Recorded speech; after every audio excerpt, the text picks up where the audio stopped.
So all the traumatic events come back in, flooding in like a wave. And all I'm thinking is, how am I gonna get through this? Am I even gonna get through this?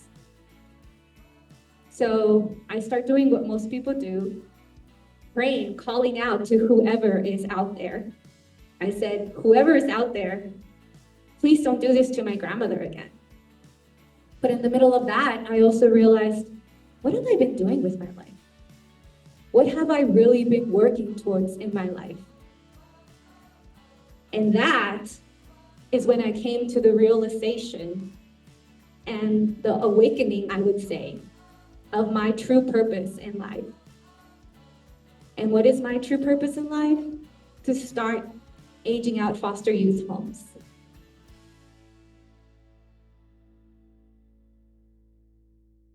Good morning, everybody. It's 9 o'clock on Wednesday, so it's time for 1 Million Cups. All right, so welcome to 1 Million Cups Albuquerque. We're caffeinating entrepreneurs every Wednesday morning, as are many other chapters of 1 Million Cups all around the country.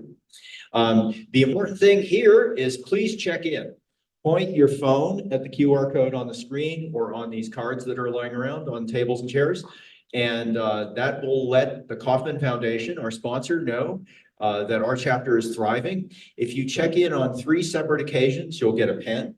If you check in on 6 separate occasions, you'll get the coveted 1 Million Cups notebook. So please check in, let everybody at the Kauffman Foundation know that we're thriving. Okay, here's our mission. Our mission is to lower the barrier of access to education, resources, and connection for new and aspiring entrepreneurs all through the United States. So the journey of entrepreneurship is a lonely one, and you need folks to talk to, and this is the place to come to talk. So how do we do that? We have a national and a local mission. The national mission, supported by the Kauffman Foundation, is just what I said: make it easier to be an entrepreneur, make it be not so lonely. And how do we work toward that? We work toward that by, they train the organizers who train the presenters, and that creates a consistent program across all instances of 1 Million Cups all across the country. And we also take advantages of the unique strengths of each community. And we're very proud of what's going on here in New Mexico. All right, so we happen to be the #1 chapter in New Mexico, and we achieved that through a small denominator. There are other good chapters scattered across the Southwest. I've been to some of these. If you're a fan of 1 Million Cups, and you are, or you wouldn't be here, you could, if you're on the road and it's 9 a.m. Wednesday somewhere, and there's 1 Million Cups, drop in and see what it's like. You'll find the format is familiar, the questions are familiar, and they're no strangers, just friends you haven't met.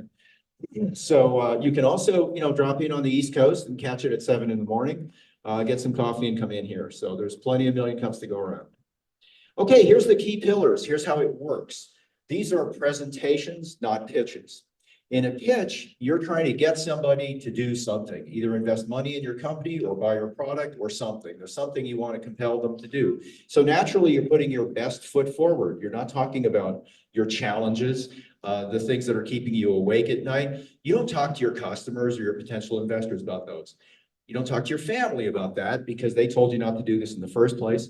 And the people inside the company don't want to hear it because they'll quit, and people outside the company don't want to hear it either. So you have to come here to deal with the challenges. So when you do a presentation here, the idea is to open up a little bit, talk about your vulnerabilities, talk about the things that you don't know how to do and you're looking for help with, and we will pitch in and help. So that's in terms of making authentic connections rather than speed dating. It's not a contest to see how many business cards you can pass out in 20 minutes.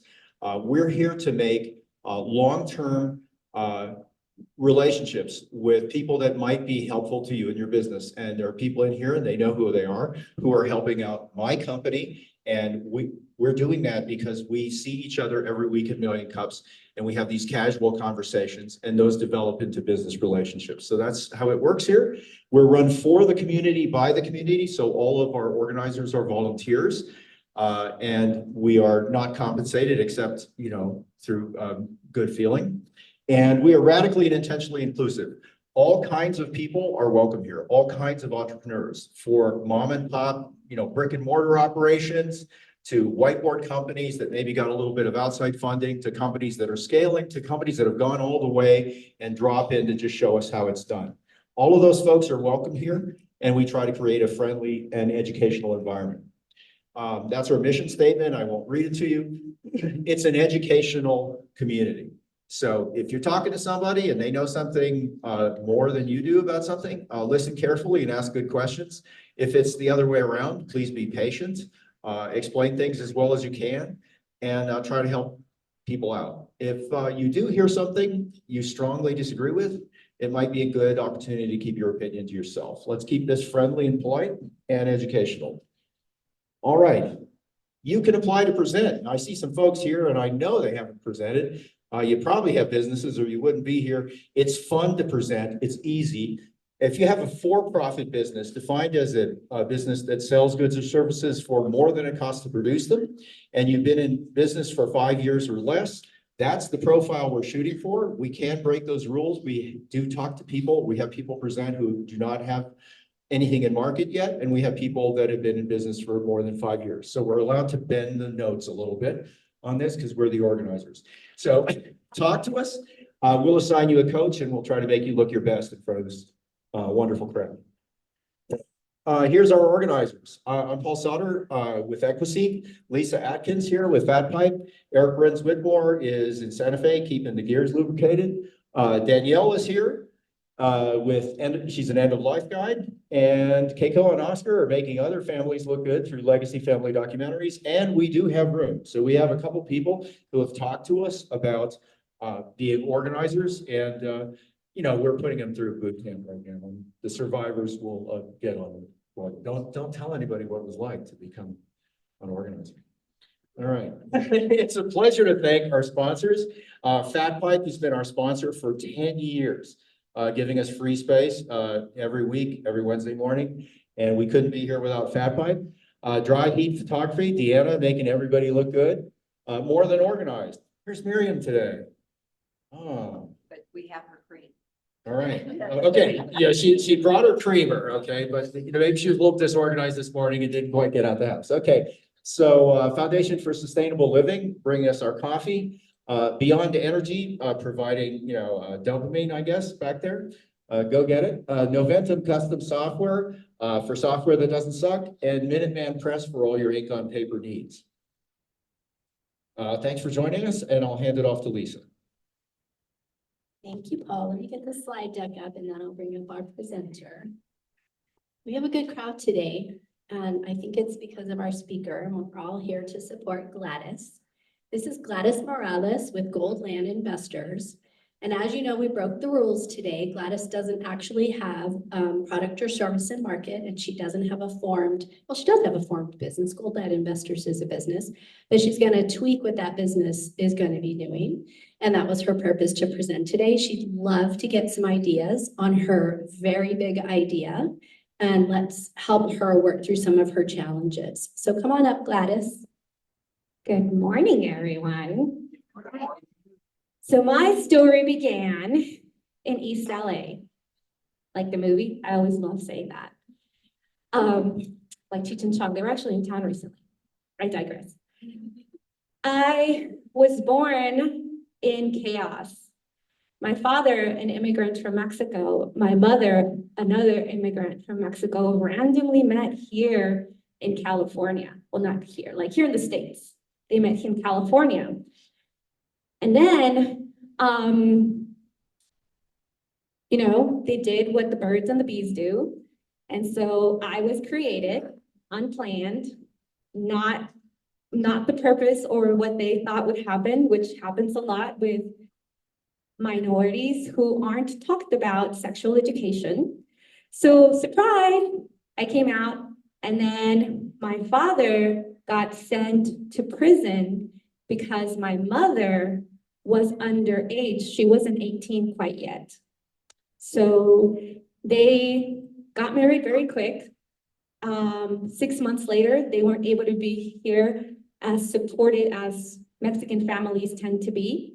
And so I crossed the border into Mexico. Yeah, it's kind of funny because usually people cross the border from Mexico into the States. I crossed into Mexico at 6 months old. So I was breaking the rules very young. And then I was there for a couple of years. 2 years went by, things didn't work out between my mom and my dad. So they decided to get divorced. So at 2.5, I crossed the border back into Mexico. New States, not New Mexico. I crossed back into California, and so here I am, living the American life, but still as an immigrant child, because most of my childhood, Spanish speaking all the way through. I didn't learn English until I was in 3rd grade. And in 3rd grade, another thing happened. It was quite peculiar. People started to notice that I wasn't able to read the board or to write on a straight line. I would start at the top of the page and I would end up diagonally at the bottom. And so my 3rd grade teacher, Miss Castillo, said, "Hey, let me send you to the nurse." And so that became an entire array of questioning what I'm doing, how I'm doing it. Maybe she doesn't know her alphabet. Maybe she just doesn't know how to read. Maybe she doesn't know or understands the material that's being presented to her. Well, I'm happy to say they were all wrong. Because it turns out one nurse said, "She has a visual problem. We should send her to an optometrist." So that became a whole nother thing.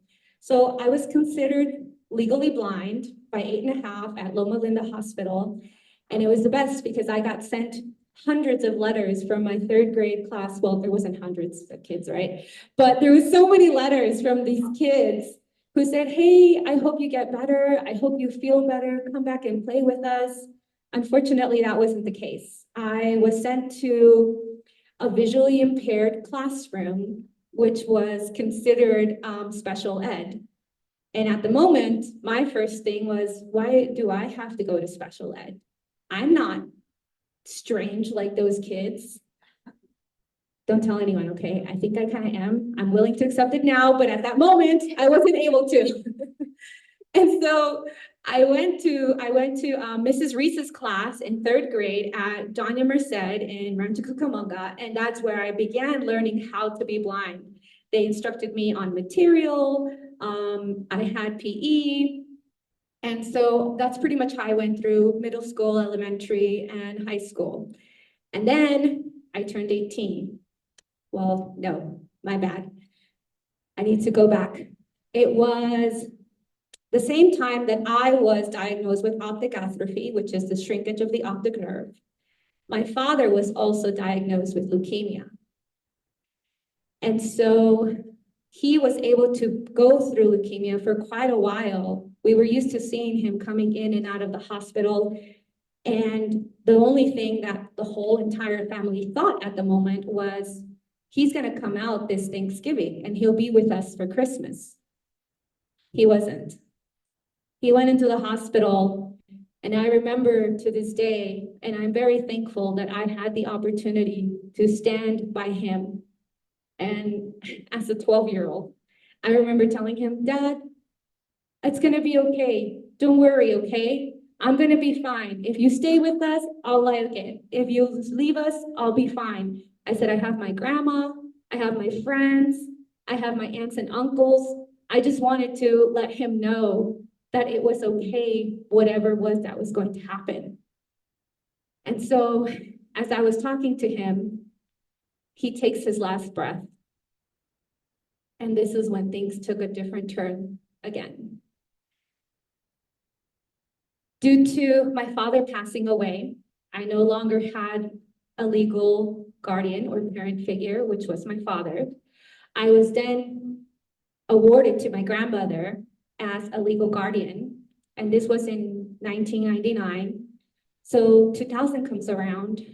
My grandmother then goes in for surgery herself because she has ovarian cancer. And in those weeks and those months, they were, I would say, the heaviest I've ever felt, because I had lost my dad, my one and only real connection to this world. And then at the same time, my grandmother was gone, dealing with cancer herself. And then one night, the youngest uncle in my family, which is my grandmother's youngest son. He steps into the room late at night and he starts touching me.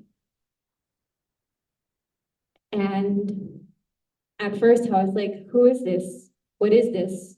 What's going on? I mean, I was 12. Number one, in my Mexican culture, as much as I love it, they're also very much about don't talk, don't speak, don't say.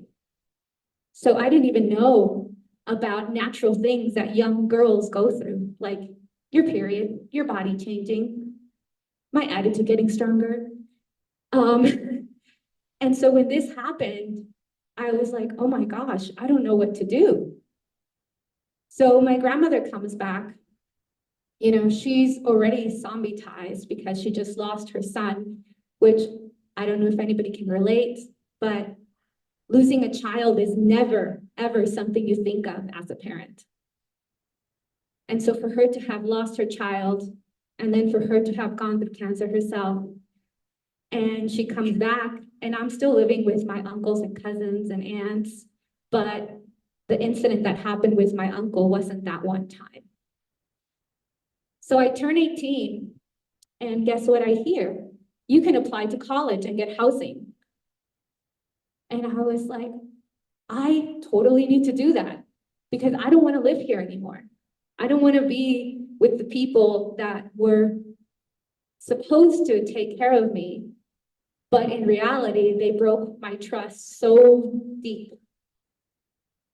So I move out and I try to live life as a blind female, which was not always the safest, but it was fun because I found hiking, I found cross-country and track and field. And so I always have been able to maneuver through life through physical activity. And then one time in 2018, we fast forward a little, I start going to emergency rooms because I'm feeling pressure in my head and tightness, and I can't sleep, and I keep waking up, and I go to emergency rooms, and they say, hey, it's your sinuses, it's your wisdom teeth, it's X, Y, and Z. We can't do an MRI on you because you're too young. Finally, I pass out. And then they say, oh yeah, we should do an MRI. Yeah, I've been saying that this whole time. They do the MRI. Lucky for me, I say, because I had a tumor that was growing in my head. So yes, when people say the problem's in your head, it really was in my head.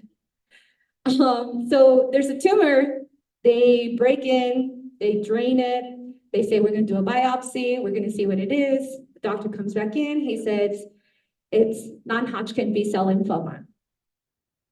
So all the traumatic events come back in, flooding in like a wave. And all I'm thinking is, how am I gonna get through this? Am I even gonna get through this?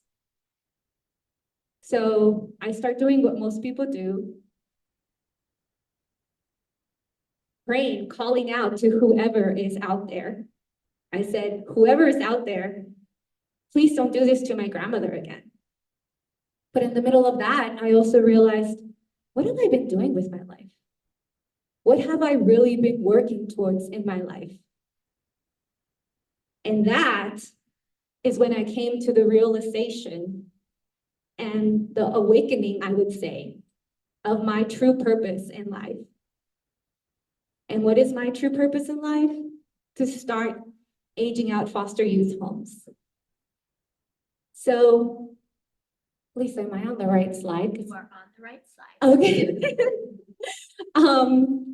So one of the things that I found out, according to ProPublica in 2022, there are 400,000 children aging out of the system or coming in and out of the system. By year, there's 20,000 children aging out, 18, nowhere to go. 64 of them are here in New Mexico. A lot of these kids, because they don't grow up with the proper guidance, the proper education to deal with what anybody has to deal with, I mean, do you guys remember being 18? Do you remember reaching out to your parents about filling out financial application? What classes should I take? What courses should I take? Do you think I should do dance? Do you think I should do jujitsu? Do you think I should do kung fu? Or even now, I mean, I have friends who are 40s and they're still reaching out to their parents for advice. There's also kids who family recipes, right? Like, oh, my mom used to make this bread. My dad made steak like this. These kiddos, they don't get that chance. They didn't have that opportunity. And it was not by choice. Whether we like it or not, it was their circumstances, right? That were created by others. So I would like to show a video from Mark Rickard explaining his experience in the child's social security system. I was 13. I was in the foster home for 2 years in Los Gatos, California. This was after I was in a children's home for 3 years, starting at age 10. I was in juvenile hall at age 9, locked up at age 9. I was very fortunate to have my therapist who was with me for 3 years at the children's center offer his home, him and his wife, as a foster child when they found out I was in trouble again after I got released the first time. I thought I had sufficient support through the system. They were great foster parents. I wasn't necessarily a great foster kid, but you know, I was very fortunate to be able to live in their home. While I was there, my mom passed away. I ended up moving to Florida with a father that I hadn't seen since I was a little kid. If I could change one thing, mentoring. You know, I had a great foster father and mother, but I think also having other people involved in your life that you know that care. So. People that you know that care. I have been so lucky, so lucky to have met these people. My largest downfall in my life has been not accepting the help. And the reason why I haven't been able to accept the help goes back to the way I was raised, which is don't talk, don't ask, don't say. Just sit there and look pretty, especially as a female. That's like your job. But when I came out here and out to Albuquerque, I found someone who paid attention.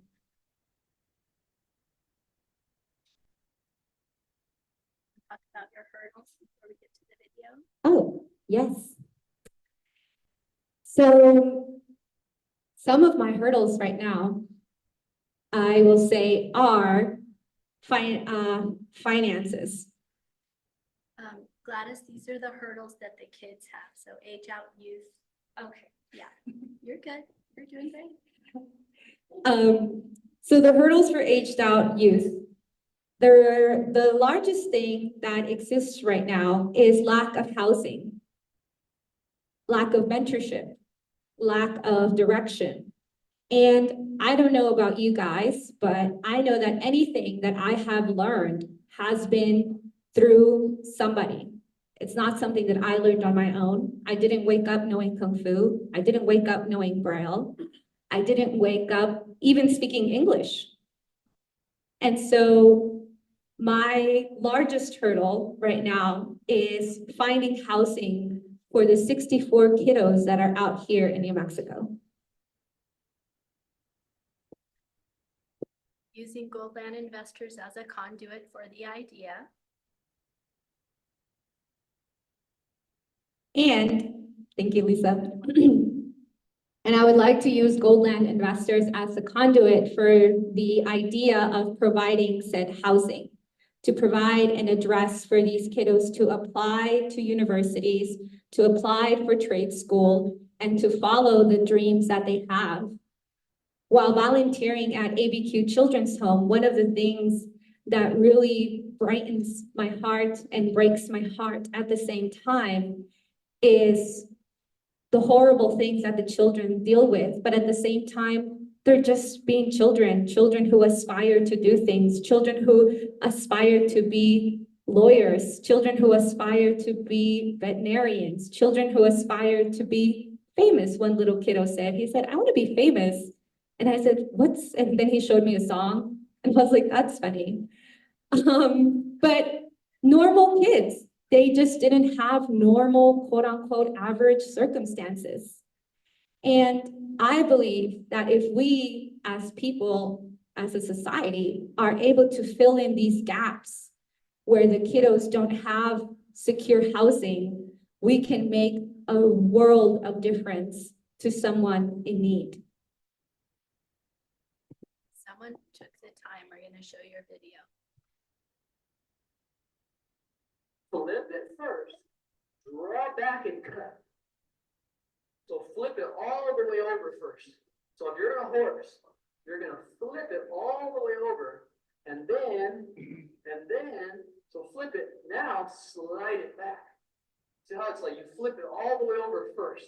So flip it and draw back. That is an example of someone that I found here in New Mexico who is dedicated not only to his art, but to assisting me where I'm able to meet him. And this is exactly part of what I want to implement in housing. I would like to implement a holistic approach where not only do we meet the kiddos where they are, given whatever needs they may have, whether it's emotional therapy, cooking skills, financial management skills, something that took me forever as a young adult to figure out on my own, trying to live the world, and just adulting. Often I have this conversation with friends about what is it to be an adult? What does it mean to be a real adult? And the common response that I hear is, we are constantly adulting. We constantly have to decide on things that can affect our lives, will affect our lives, and how is it that we want to implement it into our lives. However, the kids in these situations, these are the kids that don't have those opportunities. And a friend said, you know that you have not housing on several slides? And I said, yes, because that's the major reason why they're not able to qualify for funding that exists at UNM University, that exists at NMSU, that exists at CNM, or any trade school. If these kiddos don't have an address, don't have housing, and there are a couple situations that exist right now, but there's so many guidelines for them to have to perform at a certain level in order for them to qualify for said scholarships and funding that exists from our government. I was placed in foster care when I was 8 years old, and my parents had the financial means to, I guess, win my sister and I back from state custody. So we were placed back in the care of my family, and just based on their financial resources, we were able to continue on into college, also go to graduate school and become self-supporting. And now my sister and I are both able to take care of ourselves. We do not have to rely on our parents or our family to provide for us. And I understand that many of the children in foster care did not have the ability to go to college, learn job skills, and have the financial backing from either the government, the state, or county, or their parents to actually be able to continue on with their education or learn job skills. And so they end up repeating the cycle, going back into the system. So the value of these bridge programs is just absolutely enormous. And I so appreciate, Gladys, your willingness to take on this project, and please help support Gladys in transitioning children from foster care to young adulthood. I love that girl. One thing, we were talking on the phone last week, and then she said, rather than an outreach program, I would say an upreach program. And I haven't told her yet, but I really liked her idea, and I told her then, and I think I'm going to steal it. because she said, you know, it's about lifting these kids up, right? It's about providing community for them. These are children that already exist in our system, that are already part of our community. Just so often they seem to be forgotten or dismissed. And so what I'm faced with is, yes, I have a great idea, as a lot of people do. However, my challenge is, how do we bring this idea to fruition?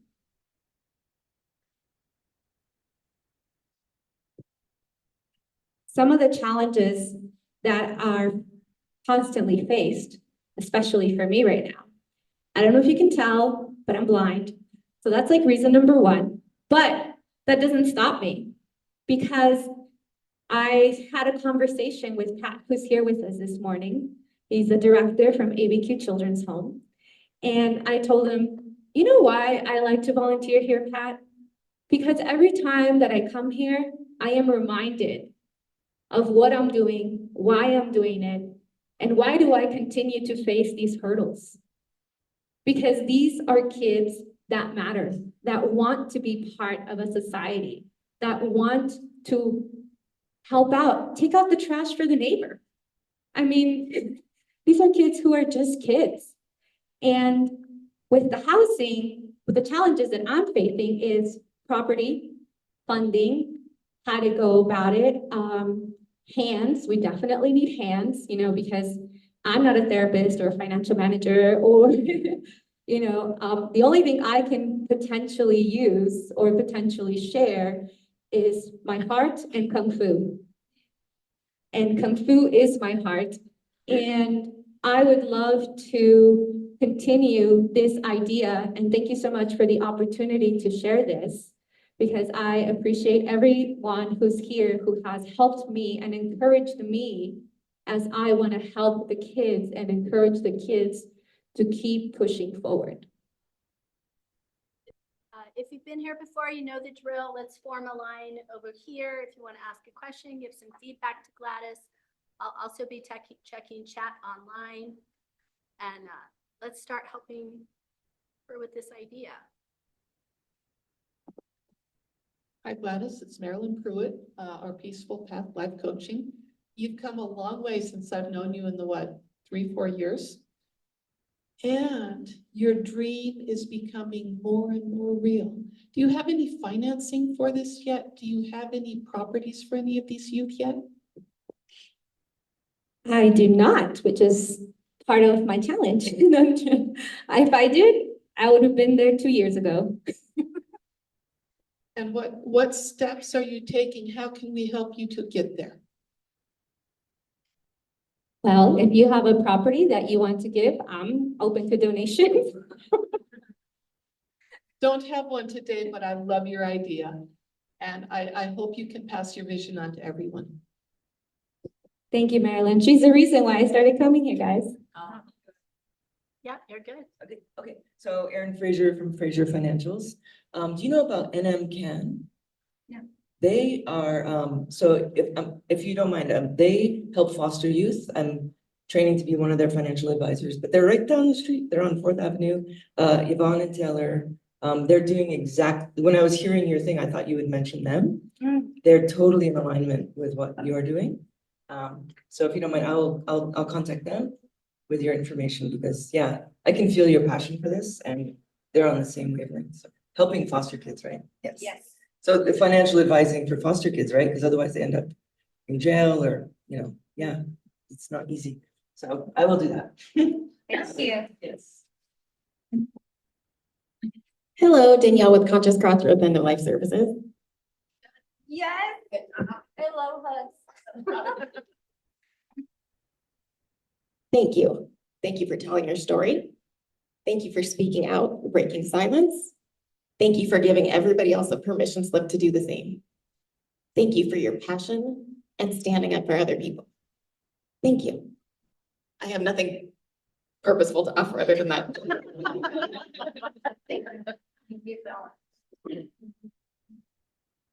You guys are too nice. You look amazing. I love your outfit, the hair. Oh my goodness. I am so happy that you started coming here.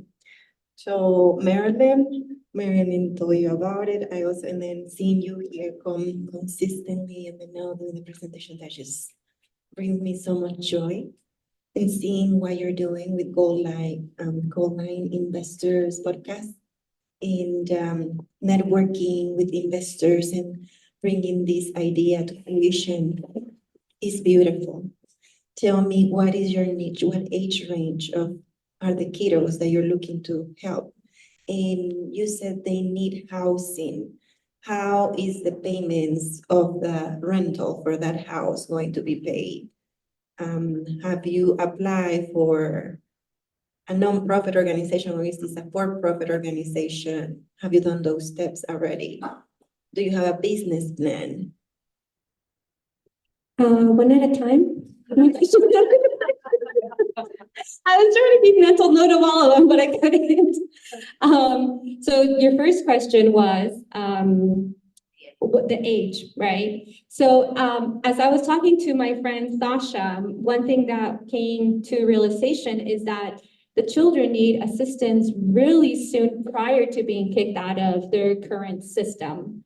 So I would like to curate to 16 to 21-year-olds so that we can align what they're looking for. So then the process, like I remember being in high school and they show you about how do you apply for college? How do you get financial aid? What are the things you need to do? And the thing that really, really, really gets to me is like, well, they don't have an address, so they don't qualify. Which is why housing, for me, it's like the number one thing that I would like to provide. And your second question?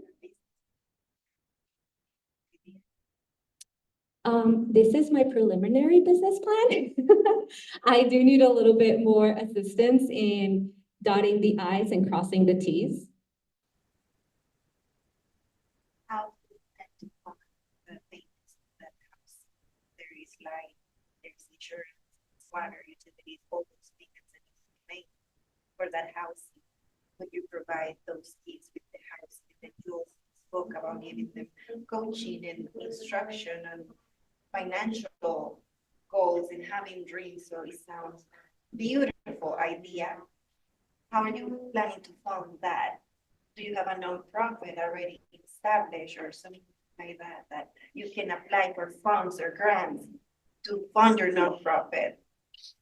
So in further discussion about whether to become a nonprofit or for-profit entity, I would like to do a for-profit entity simply because of the restrictions that exist at the moment through CYFD. They do have programs for kids who are aging out and to continue growing. However, there are so many restrictions that I would I was not one that fit in anybody's shoes. If it wasn't for the people that I met that saw me for who I am, I wouldn't be standing here. And so with these kiddos, I do believe that that would be the most beneficial for them for their personal development. So you are planning to. Hand the mic back, they can't hear you online. So you're planning to tap into the hearts of investors to fund your organization? Is that how you're planning to gain the profits? Because these kids are in an age range they probably cannot pay, or will be paying like a minimum fee because part of the program is going to be, okay, you have to go to school, but also in your part-time, find a job, establish a savings account. Like, is that going to be part of your program that they will have to pay a small fee to be able to live in that room or in that house? I would like to provide housing so long as the children are able to fulfill their end of the bargain. And their end of the bargain will be for them to have applied to college or trade school, for them to attend weekly or bi-weekly therapy sessions. So anyone's a therapist want to volunteer? And then, and also financial management courses, because again, I remember when I was a kid and not knowing how to do anything of that nature. So I do know and understand that they need guidance from people who know how to do these things. And I will provide housing so long as the kids are able to go to their financial management course, go to therapy, be going to their existing college or trade school of their desire. I asked a lot of questions. Thank you so much. I just wanted to help you think. But one of the, excuse me, organizations that I would recommend if you're for profit, you go to is the Minority Group Business Administration, and they can help you develop a business plan. They can help you develop a website. They can give you so many services for free. And they are located in the Albuquerque Hispanic Chamber of Commerce for free services they can even help you, yeah, like I said, the business plan and connect you with the things that you need to see your business in fruition. So looking forward to working with you and collaborating. Yeah. I'm gonna bring Sue Prolazny online. Sue, would you like to share what you're looking at? There are different organizations I know of that are providing or are working to provide housing. And I'm going to get those resources to you. I'll email them to you. I think a collaboration might be good to start with as you're starting out on your own. And also maybe look at the organization West to see if they have some ideas and how they may help you. Thank you, Sue. Thank you, Sue. It's me, JP. Hi, John Patrick. Well, I came up here for kind of like two testimonies, and I met Gladys at Urban Mama, and I want to say it was either last September or August, before I saw you here at the 1 Million Cups. And August, I was performing music out in a little area for like their art thing that they had going on. And I saw this young woman walking around with a cane, and I was kind of like, she just really struck me. There was something, I don't know, some aura, some energy. And then when I met her here, we had a conversation. And then when I got to meet Gladys and talk to her, I discovered very quickly, people in the world call what she has a disability. And I said, well, you actually have a superpower. And so this young woman really has a superpower. And I want to help change the consciousness in the world about people with disabilities. Because I've had friends my whole life with what they call disabilities. And it's a negative connotation to put on people to say, oh, you're a minority, you have a disability. So anyway, that's just one thing I wanted to kind of share. The other thing is how amazing you are in this experience, and what you're doing, I think, is so necessary and vital for the world that I just can't believe that it hasn't been done before, or it's not happening here in Albuquerque. So anything I can do to help, and I would offer to volunteer once a month to do sound or art or music therapy with your installation once you get that going. Got you on the book. Thank you. The other thing I want to kind of testify is the power of Kung Fu. And we've talked about this before. When I was 14, 15, I was kind of an unruly young man in Austin, kind of being abandoned by my father. Short story, my mom took me to the Kempo karate with Brian Duffy, and he kind of inherited me and helped train me. And in like 2 years, I got my purple belt and was really, and it wasn't about the fighting, it was about the discipline and the mentoring and how important that is. And then, I've been a Buddhist minister in Austin and for the youth group for, years, and I've helped so many young people. And so Kung Fu like transformed and changed my life in ways that I can't even express, because it's the mind, body, and spirit. And maybe you can share something briefly about that for people. Do you guys want to hear something about that briefly? Sure. Okay. Kung Fu saved my life. It didn't only save my life, but it restored my physical body, my spiritual being, the faith and belief that I had destroyed throughout my life. It was revitalized through Kung Fu. I simply joined because I just needed to stop being a deflated balloon. And I was like, well, okay, let's do it. And Master Abraham, I walked in with my cousin because she's the one who introduced me to Kung Fu. And he says, well, okay. He says, well, how much can you see? Are you totally blind? Can you? And then I said, well, it's difficult for me to gauge what I can see and what I can't until I actually have something in front of me. And so he said, well, he said, we used to have other students who had different physical complications or challenges. And then he said, well, let's try it out. Let's see how it works.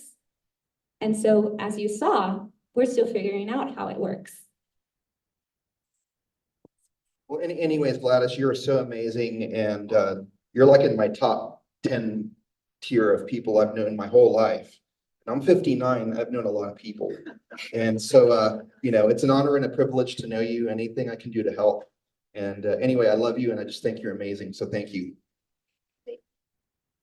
Congratulations on this step. Thank you. Alan, I'm gonna call on you now. Alan Ramos. Thank you very much. Gladys, for 2 years, I worked with an organization called New Mexico Kids Matter. And I worked as a CASA, a court-appointed special advocate, representing foster children in court. And I I did a lot of research on the issue of aging out. And what impressed me was the complexity of the issues. I understand your frustration with CYFD. It's an organization that has a huge responsibility, terribly underfunded, understaffed, undertrained, and overwhelmed. I'm a little concerned about your choice to want to be a for-profit. As a nonprofit, you obviously, as a 501c3, you would have the opportunity to attract funding from people who wanted to give money. As a for-profit, I don't know where your profit motivation is in a very challenging arena. This is an incredibly complicated thing that you want to do.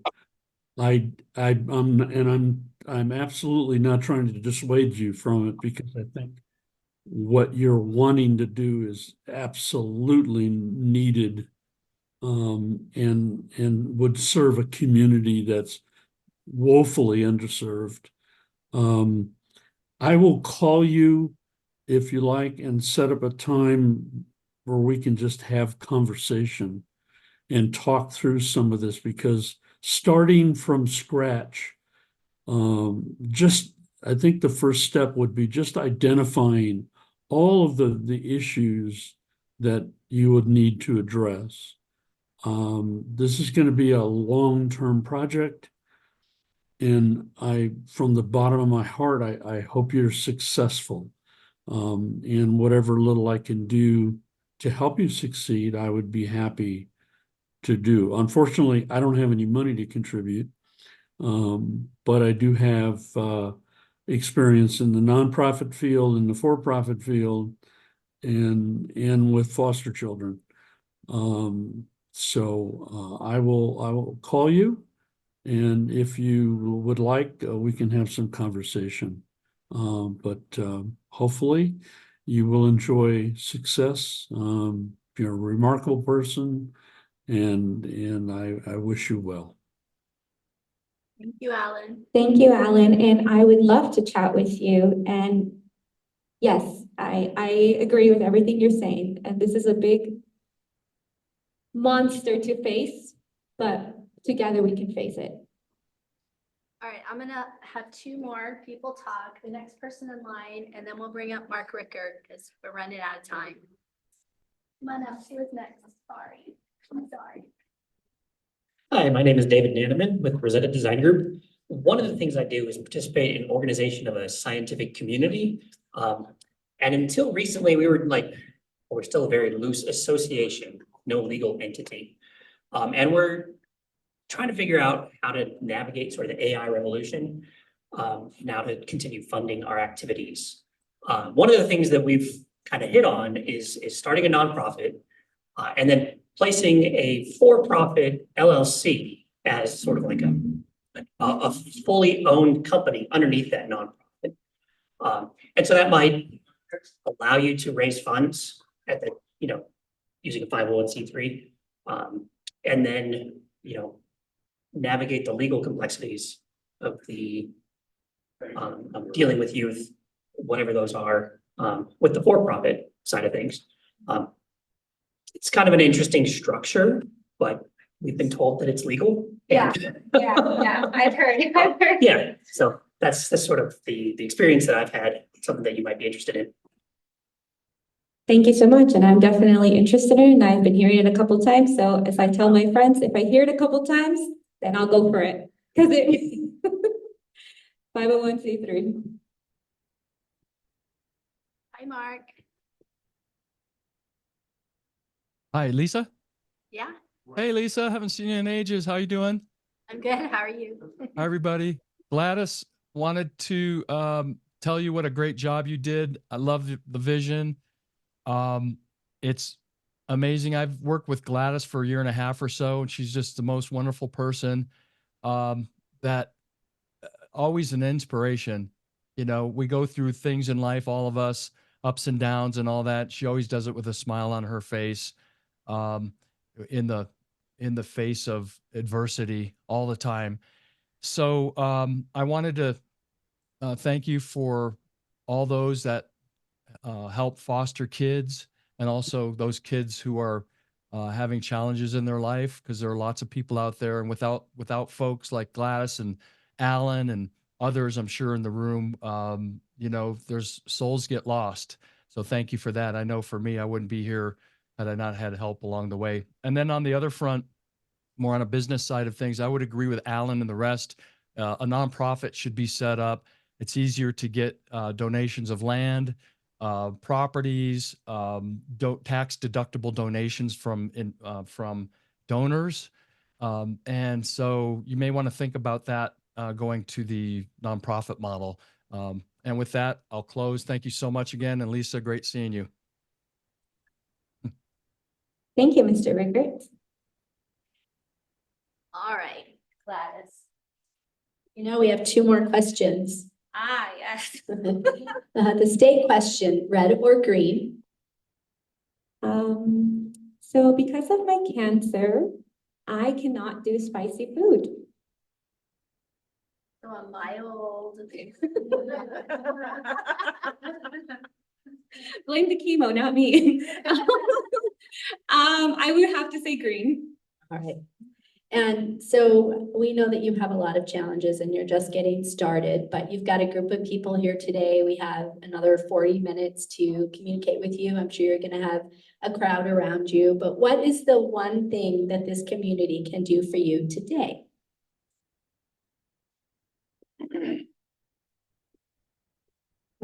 I hear this question all the time and I never think about it until this exact precise moment.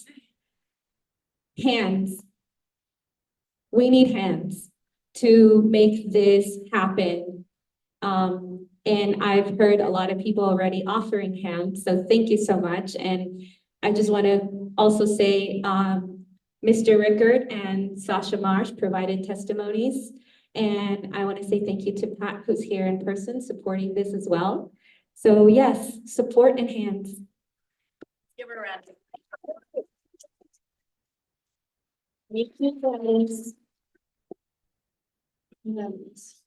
I do have just a few events. See if I can find them.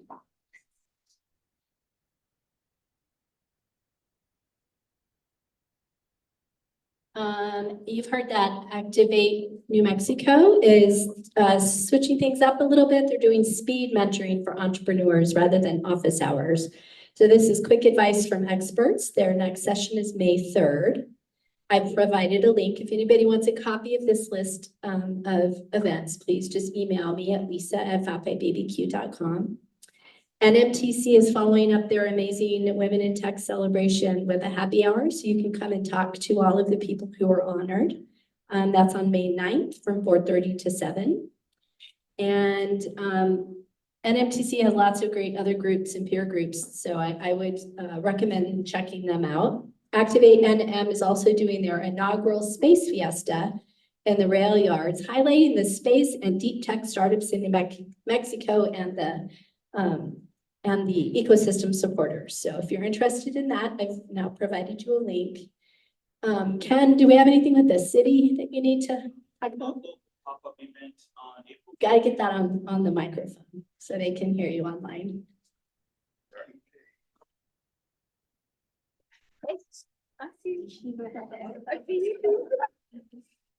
Our MBDA Love Local Mother's Day pop-up event, April 27th, will be held at the Hispano Chamber of Commerce. The next resource fair will be held in May. I'm getting the dates. We have a meeting. I've got to go to a Zoom meeting after this, but I will let you know when that's happening. That is a business-to-business event.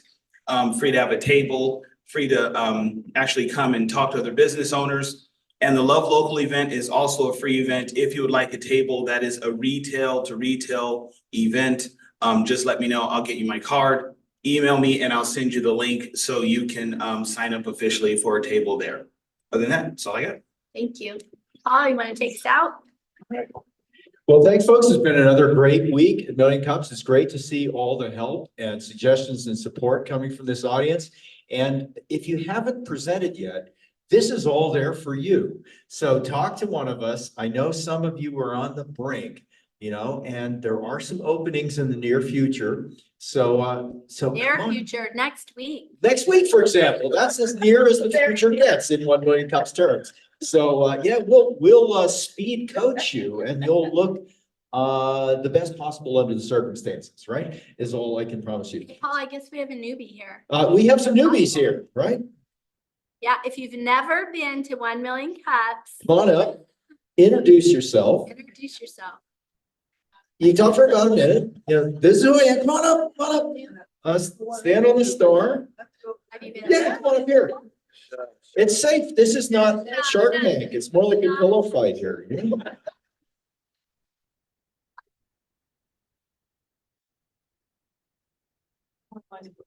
Tell us who you are, how you heard about 1 Million Cups. Why you're here? Oh, I'm here actually because of Gladys. What's your name? And my name is Shoshana Dubman. I'm a retired special ed teacher. I'm also a former foster mom. I worked in that system for 7 years.